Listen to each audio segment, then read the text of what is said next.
దేవుని పరిశుద్ధ నామమునకు మహిమ కలుగును గాక. స్తోత్రాలు చెప్పండి. ఒకసారి ఇంకో మాట చెప్పండి. గంభీరంగా చెప్పండి. పిల్లగా యోనా గ్రంథము మనం తీసి చదువుతున్నప్పుడు వారు ఉపసించిన విధానం ఏంటి, వారు ఏ విధంగా దేవుడు ఉపసించి ప్రార్థించి ప్రభు మనసును మార్చగలిగినారు అని అంటే, వారు గోడి బట్ట కట్టుకున్నారు, బూడిదలో కూర్చున్నారు, రెండవది చెడు నడతలను మానుకున్నారు. ఈ మూడు అంశాల వల్ల దేవుడు అంటాడు కదా, వారు చేయించున్న క్రియలను దేవుడు చూచి పశ్చాత్తాపుడై వారి చేయులని తాను మాట ఇచ్చిన కీడు చేయక మానెను. దేవుడే పశ్చాత్తాపమైనట్టుగా ఇక్కడ వారు ఉపవాసం ఉన్నారు, ఉపసించారు. యోనా ప్రవక్త మాటలు నమ్మారు. వాళ్ళకి రొట్టబడుతుంది. అది దేవుని దగ్గర నుంచి వచ్చిన వాక్కులు అని నమ్మారు. ఎప్పుడైతే మనము ఒక విషయాన్ని నమ్ముతామో తప్పనిసరిగా ఆ క్రియను చేయడానికి సిద్ధపడతాం. నమ్మకం లేనప్పుడు ఆచారయుక్తంగా చేస్తాం. నమ్మినప్పుడు తప్పనిసరిగా మనఃపూర్వకంగా చేస్తాం. ఇక్కడ నినివే పట్టణం వారు మనఃపూర్వకంగా చేశారు. తప్పున వస్త్రాలు మొత్తం వదిలేశారు. ఏం తెలుసుకున్నారు? కొంచెమ్మా చెప్పు. గోనె పట్ట అంటే నేను ఏం చెప్పాను? నేను తగ్గించుకోవడం. రెండవది విధేయత చూపడం.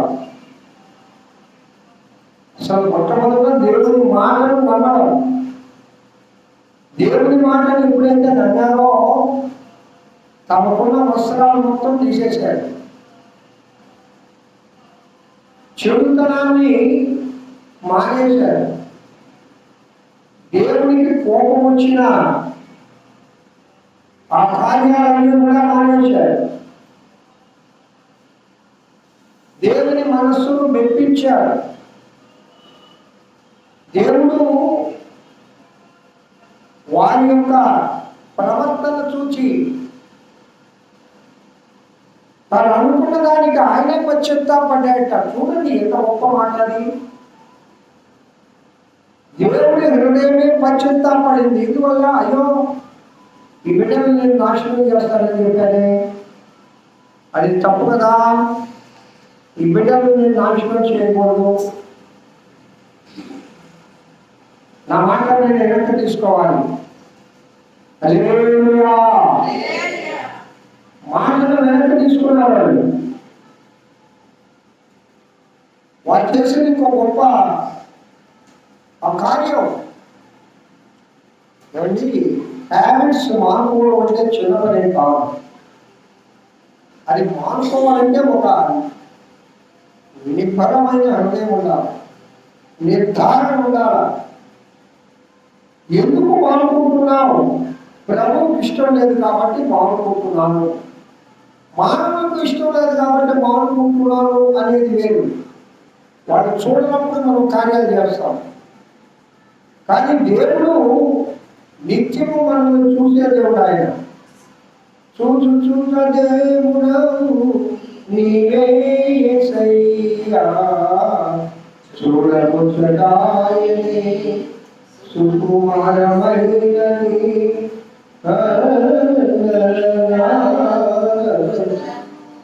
అవును కదా, చూచుచున్న దేవుడు ఆయన.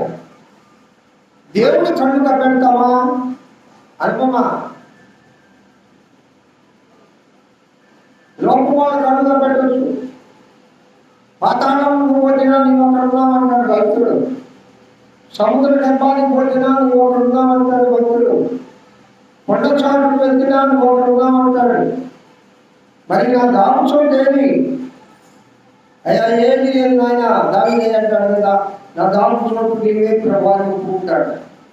హల్లెలూయా, హల్లెలూయా. నా దాపు చోటు నీవే.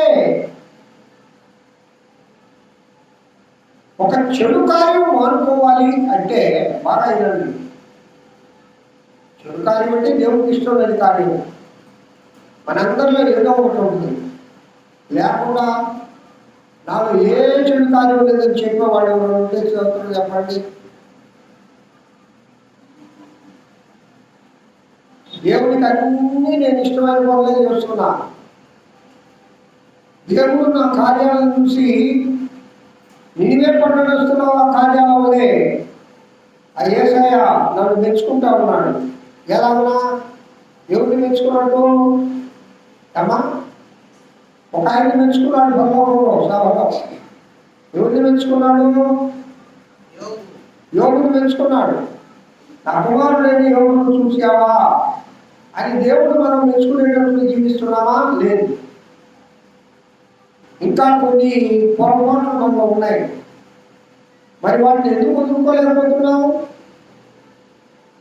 ఎందువల్ల వాటిని ఈ ఉపవాస దినాల్లోనైనా వాటిని దూరంగా పెట్టలేకపోతున్నావు? ఎందువల్లంటే మరి దేవుడి మీద పూర్తిగా నమ్మకం లేదు. ఏదో అందరికీ దేవుడు ఉన్నారు, మాకు దేవుడు ఉన్నారు. నిజంగా ఆయన ఏదైనా నీకు ప్రేమ లేదు. మొట్టమొదటి మాట చెప్పాలంటే ప్రేమించేవాడు ఏదైనా ఒక మాట చెప్తే తప్పనిసరిగా ఆ మాటను మనం నెరవేరుస్తాం. మనకి ఇష్టమైన వారు కన్నీరు కాచి ఒక విషయం అడిగితే ఎలాగైనా సరే ఆ విషయాన్ని నెరవేర్చడానికి చాలా శక్తులుగా ప్రయత్నిస్తాం. మా మేరకున్న ఆయుధం అంటే, మా మిసెస్కున్న ఆయుధం ఏంటంటే కన్నీరు కావడం. ఆ గురించి ఆమె ఎప్పుడు ఏడవ ఇతరుల గురించి, అయ్యా నువ్వు తప్పనిసరిగా ఈ పని చేయాలి. నీకెందుకమ్మా అంత ఇదంటే, మన బిడ్డ కదయ్యా, లేకపోతే మన వాడు కదయ్యా. ఆ కన్నీరు చూస్తే నేను కరిగిపోయేవాడు. కఠినమైన హృదయం కూడా కొంత ఆలోచించి వాళ్ళ కోసం కాకపోయినా ఏం కోసమైనా ఈ కార్యం నేను చేయాలా అనేది చేసేవాడు. మరి లోక సంబంధంగా ఉంటే, ఎందుకంటే ఆవంటే నాకు ప్రేమ కాబట్టి ఆ కన్నీరు నేను చూడలేదు. ఆ బాధపడితే నేను చూడలేదు. నేను బాధపడితే కూడా ఆమె చూడలేదు. కాబట్టి ఆ పని తప్పకుండా ఇష్టం లేకపోయినా చేసేవాడిని కర్తవ్యంగా. మరి మనం ప్రభు దగ్గర నీవే పట్టణస్తులు విరిగి కలిగిన హృదయంతో పన్ను తాము తగ్గించుకొని ఎక్కడ కూర్చున్నారు? భూమిలో కూర్చున్నారు. భూమి పైన భూమి అంటే తగ్గించేసుకున్నారు. అక్కడ బూడిద అంటే ఎన్నిక లేనిది అని అర్థం, వెల లేనిది అని అర్థం, విలువ లేనిది అని అర్థం. ప్రభు దగ్గర మన విలువ పనికిరాదు, మన వెల పనికిరాదు. మనం తేలిపోయే వాళ్ళమే తోకలో. మనమేమి కేజీ పొడుగు ప్రభు చూస్తే తోకం. వాళ్ళు అంటున్నారు, అయ్యా ఇదిగో మమ్మల్ని మేము చిత్తులుగా చేసుకుంటుంటాం. విరిగి నలిగిన హృదయం దేవునికి ఇష్టమైన బలి. దేవునికి ఇష్టమైన బలి విరిగి నలిగిన హృదయమే. విరిగి నలిగిన హృదయంతో ప్రార్థన చేస్తున్నారు ప్రియులారా. ప్రార్థన చేయడమే కాదు, చెడు కార్యాలు కోరుకున్నారు. ఇంతకు పూర్వం దేవుడు దేని బట్టి దుఃఖించేవాడో, దేని బట్టి బాధపడేవాడో ఆ కార్యాలు చేయడం లేదు. వాళ్ళలో సగుణార్థాలు ఉండేదేమో, వాళ్ళలో లోక సంబంధమైన కార్యాలు, ధనాశకు బలైపోయేవారేమో, శరీరాశకు బలైపోయేవారేమో, దేవుడు అమ్మాయికి వాళ్ళు లోబడిపోయే వాళ్ళేమో, దేవుడి కంటే ఎక్కువగా దేనైనా వాళ్ళు ప్రేమిస్తున్నారేమో. ప్రభు చూశాడు యోనాను పంపించాడు, పోయి ప్రార్థన చేసినామో. వాళ్ళు మారేనా సరే, లేకపోతే తగిన విధంగా నినివే పట్టణాన్ని నేను నాశనం చేస్తాను. 3 దినాల ప్రయాణం ఒక పట్టణం, అది చాలా విస్తీర్ణమైన పట్టణం, దేవుడు ఆశీర్వదించిన పట్టణం. అలాంటి పట్టణాన్ని నాశనం చేయడానికి ఆయన కాలేదు. ఆ పరిస్థితిని దేవుని మనస్సును మార్చాలంటే వారు చేసిన గొప్ప కార్యం ఏంటనగా చెడుతనాన్ని, అనగా దేవుడికి ఇష్టం లేని పనులన్నీ మానేశారు. ఒక్కొక్కరైనా మనకి ప్రయత్నం చేస్తున్నాం. ఒక్కొక్క కార్యమైనా ఈ 40 డేస్లోనైనా మన హైందవ సోదరులు 40 దినాలు కఠినమైన దీక్ష చేస్తారు. ఆ దీక్షలో వాళ్ళు సామాన్యంగా ఏ తప్పు చేయరు. ఇప్పుడు 3 రోజులు వచ్చేసి 3 భక్తి అయిపోయింది. కానీ ఒక కాలం అయితే అసలు ఎంత కఠినం అంటే అంత కఠినం.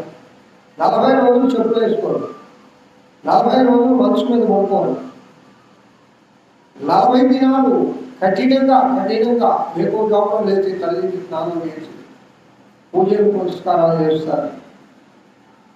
ఆహారం కూడా పరిమితంగా తింటారు. ఎక్కువ సమయాన్ని వాళ్ళు ఆరాధించే దేవుడితో గడపాలని ఇష్టపడతారు.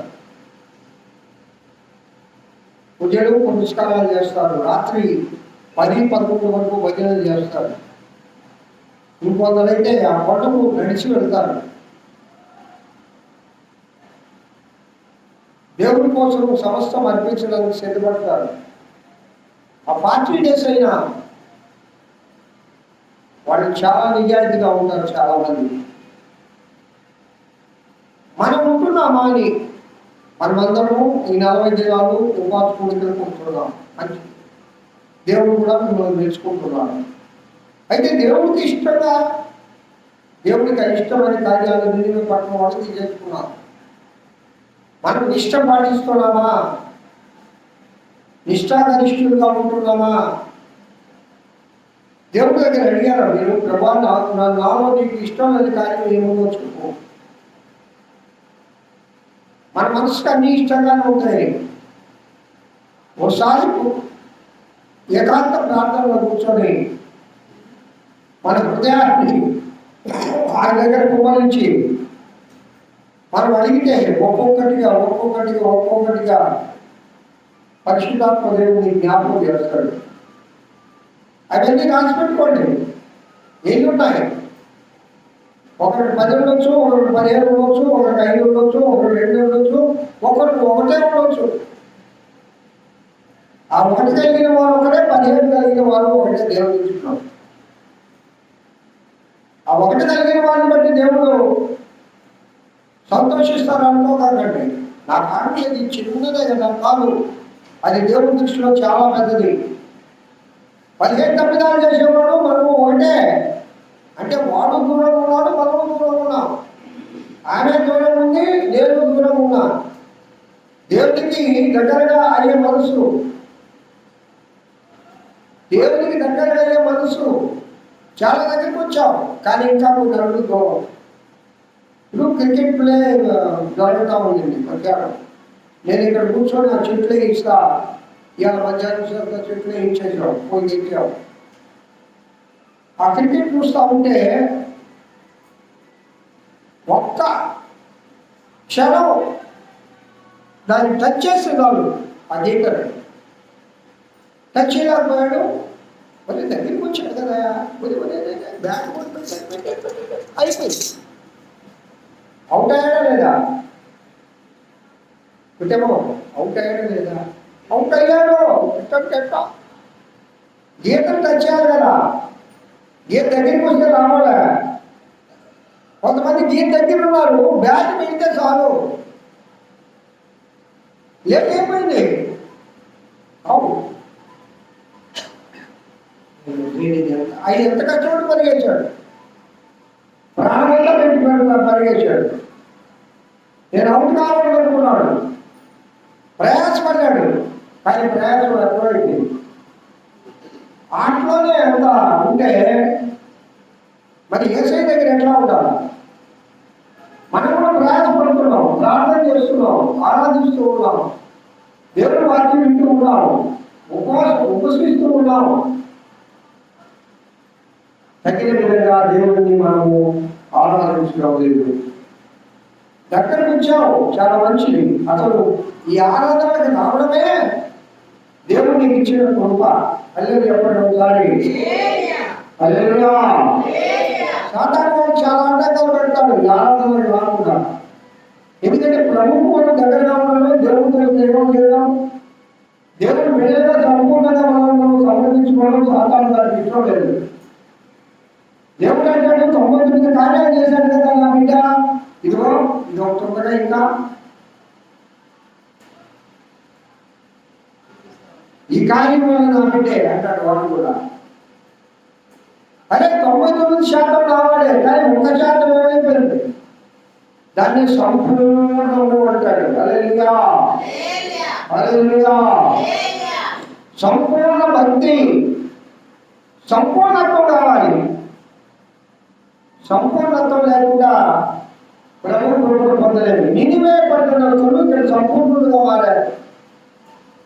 వారిని వారు తగ్గించుకున్నారు, లోక సంబంధమైన వదిలేశారు, విరిగి నలిగి హృదయం కలిగారు, నేరవంతులు తగ్గించుకున్నారు.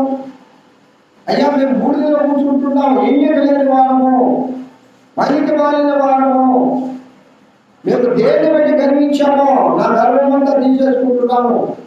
మనకి చాలా గర్వాలు ఉంటాయి. ధన గర్వము, చదువు గర్వము, ఉద్యోగ గర్వము, అందంగా ఉంటే అదో గర్వము, ఏదో కుల గర్వం కూడా ఉంటుంది, మంది గర్వము, మార్గం గర్వము. క్రైస్తవ్యంలో ఉండే గర్వాలు చెప్పట్లా. నేను బాగా పాటలు పాడగలను, మా ఊళ్ళో నేనే పెద్ద, మా ఊళ్ళో నేను లేని ఏది పాటగా చేయలేదు, మా ఊళ్ళో ఇది ఉంటే నేను ఉంటేనే, అది కూడా గర్వమే. సో అవునా కదా శివ, అది కూడా గర్వమే.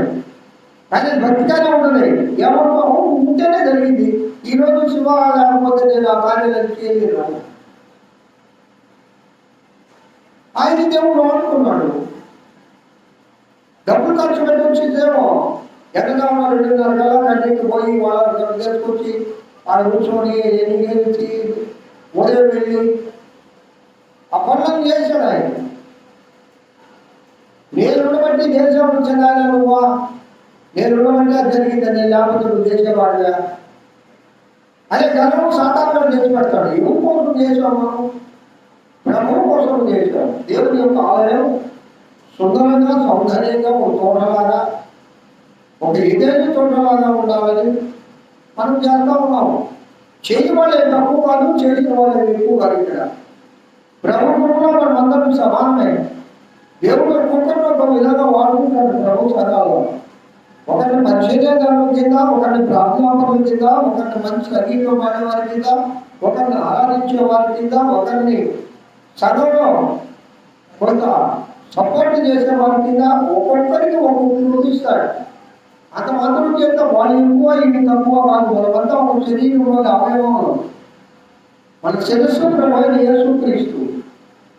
ఏది కుడి చేయి తక్కువే కాదు, ఎడమ చేయి ఎక్కువే కాదు. కుడి చేయి ఎక్కువే కాదు, ఎడమ చేయి తక్కువే కాదు. కుడి ఎడమ లేవు భక్తిలో. యేసయ్య ఎవరిని కుడిగా ఎడమగా చూడరు. మంచిగా ఉండే వాళ్ళందరూ కుడి వైపు ఉంటారు, చెడుగా ఉండే వాళ్ళందరూ అంతే. ఇంక దాంట్లో ఏం భేదం లేదు. నువ్వు గొర్రెమే మేకమా తెలుసుకో, అంతే చాలు. మేకల వారు చాలా ఉంటుంది సాధారణ భక్తిలో. అందుకే అపోస్తలుడు పౌలు గారు అంటారు, సులభంగా చిక్కులు పెట్టే పాపాలు ఇవి. ఏమా ఇంకేమా ఏమంటారు? సులభంగా చిక్కులు పెడితే ఈ పాపాలు. పాపం మీదది. నేను లేకపోతే ఏం జరగదు దేవుళ్ళు అని అనుకున్న వాళ్ళు ఏమైపోయారు? ఎవరు లేకపోతే దేవుడి కార్యం దేవుడు చేసుకోవాలి. అదే చెప్పండి. అదిగో నువ్వు సృష్టించకపోతే శివా నువ్వు ఏడవడు ఇప్పుడు ఇచ్చావు చెయ్యి. ఏడాలు చేస్తాడు పోయమ్మా, అది దొరకలేదు, ఆ ముందు దొరకలేదు, ఈ చేతులు పడైపోతే వాడికి కొనలేదు, బాగా చేత అట్టే ఉన్నట్టుంది కదా. వాక్యం విను, దేవుడు చూసుకుంటాడు. హల్లెలూయా చెప్పండి. హల్లెలూయా.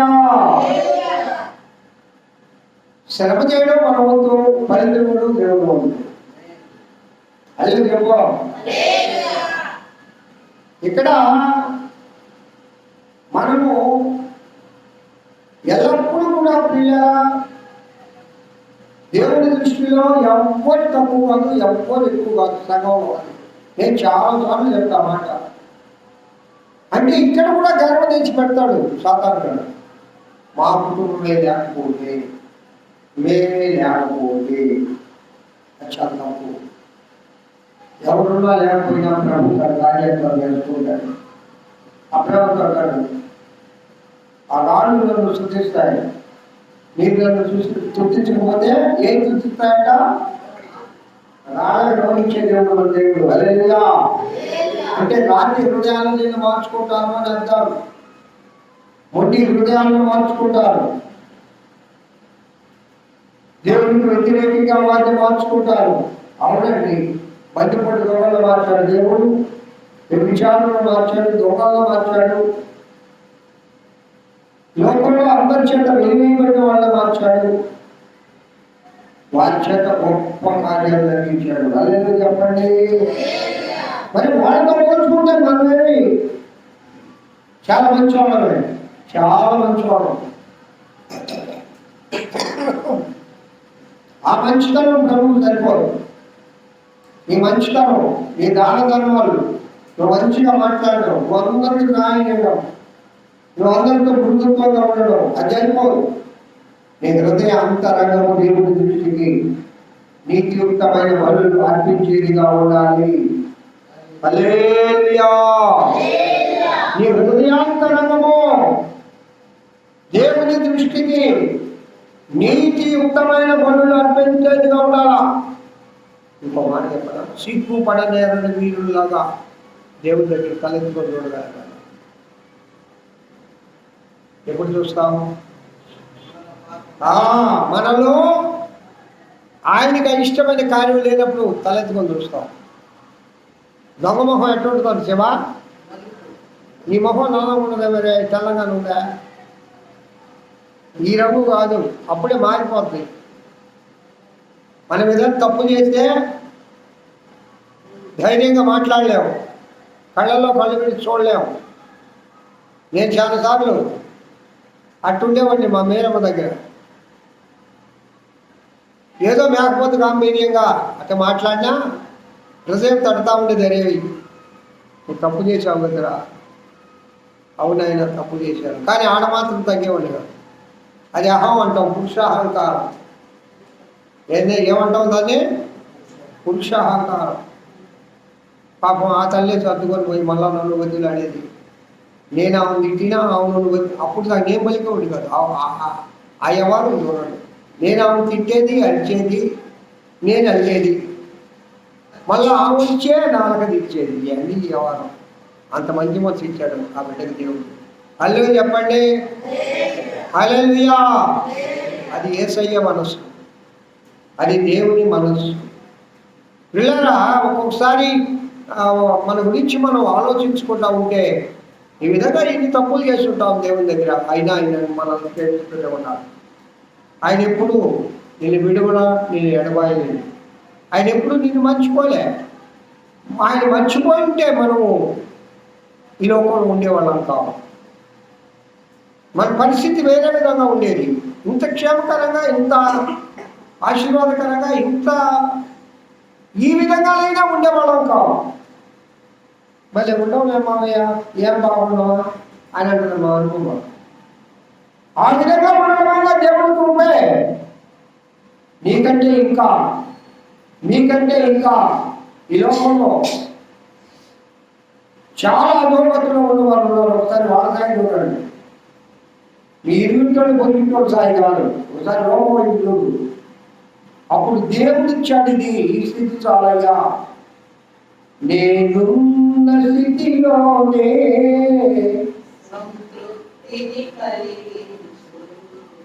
ఏమున్న లేకున్నా ఆ మాట నేర్చుకోవాలమ్మా. 40 గారికి ఉండే నిరుత్సాహంలో ఉండే బిడ్డలందరికీ దేవుడు పరిశుద్ధాత్మ దేవుడు మాట్లాడే మాటలు ఏంటంటే, మనం ఏ స్థితిలో ఉన్నామో ఆ స్థితిలో సంతృప్తిని కలిగిస్తాడు దేవుడు. చాలు, నీవు చాలేసయ్యా, ఈ లోకంలో నాకు ఏం అవసరం లేదు. దేవుడు ఆనందించండి, దేవుడు సంతోషించండి, అది సగం బలం. ఎప్పుడు మనోవేదన, దిగులు, చింత, నీకంటే ఇంకా ఎక్కువగా లేనివాళ్ళు, దిగులు పడేవాళ్ళు, కుటుంబంలో కలత తెచ్చేవాళ్ళు ఉన్నారు, ఎన్నో బాధలు పడేవాళ్ళు ఉన్నారు.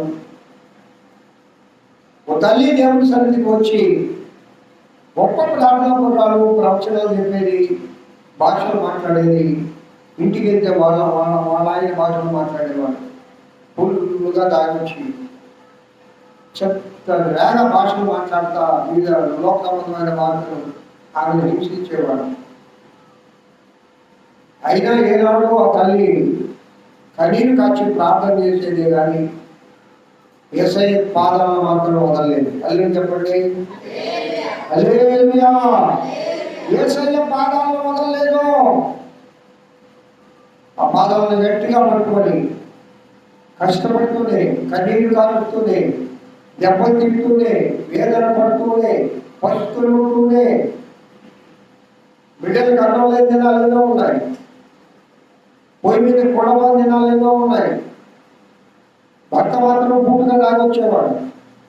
చిన్న బిడ్డల కాలం ముందు అమ్మా ఆకలింటుంటే వేదన చేస్తూ ప్రభు సన్నిధిలో మొఖాలను మీరు ప్రార్థించి కన్నీరు కాచే దినాలు ఆ తల్లి జీవితంలో ఏదో ఉన్నాయి. ప్రార్థిస్తుంది, ప్రార్థనలు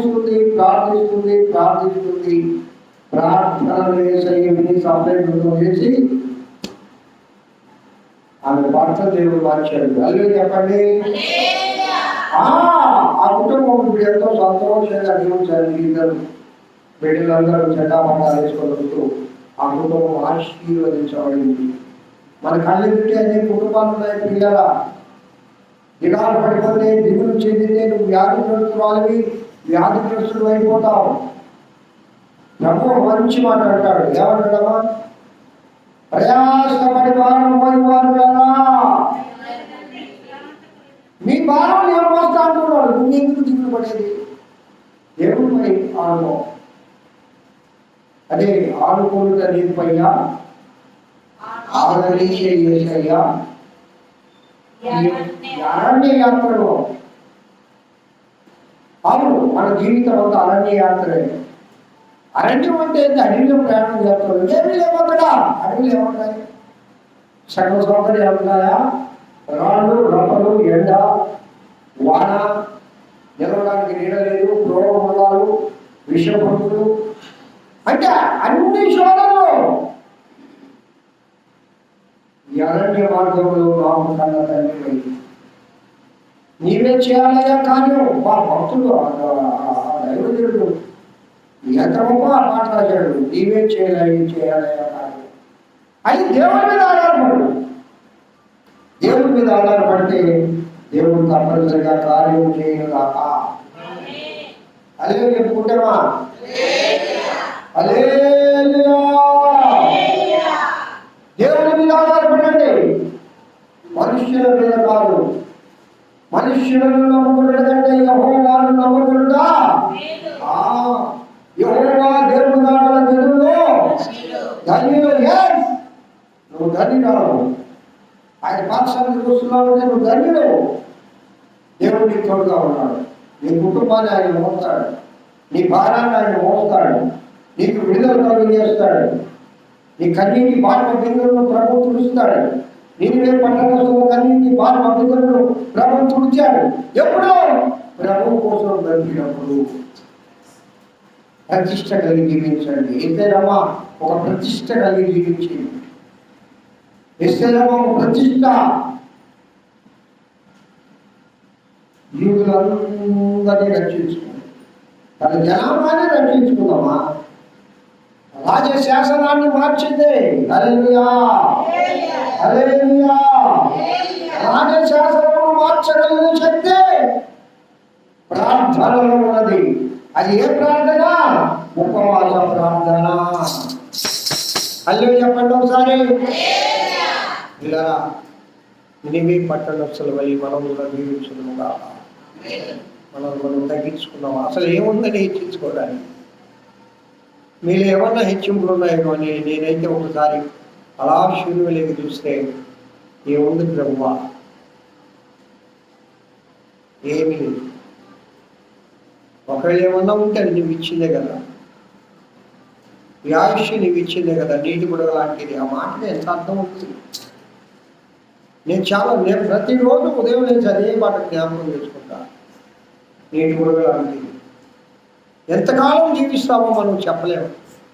రేపటి దినం మంది కాదు, ఈ రోజే మంది, ఈ క్షణమే మంది, రాబో క్షణం ఇది కాదు. ఆ విధంగా మనం వేరు చేసుకుంటే దేవుడికి దగ్గర అవుతాము, దేవుని భయభక్తులుగా జీవిస్తాము. కావున ప్రియులారా, నినివే పట్టణస్తులే మనం తగ్గించుకుందాం. విరిగి జరిగిన హృదయంతో ప్రార్థన చేస్తాం. దేవునికి ఇష్టమైన కార్యాలు మనం చేసి ఆ దేవుని మనస్సును గెలుచుకుంటుగా, దేవుడిచ్చే ఆశీర్వాదాలను పొందుతుగా, సంపూర్ణత్వాన్ని ప్రభు ప్రభులో పొందుతుగా. ఈ 40 దినాలు ఒక్కొక్కటిగా మనలో మొండి బకాయిలు కొన్ని ఉంటాయి. మొండి బకాయిలు, మొండితనం, మొండిగా ఉండే కొన్ని ఉంటాయి. నీ మాట వినదు నీ మనసు, నీ మాట వినదు నీ మనసు. అలాంటి మనస్సును దేవుడు మార్చి పరిశుద్ధతను దయచేయుగాక. హల్లెలూయా. దేవుడి వాక్కు దీవించుగాక. కళ్యాణ మా ప్రార్థన చేయమ్మా, నేను ఆశీర్వాదం ఇస్తాను.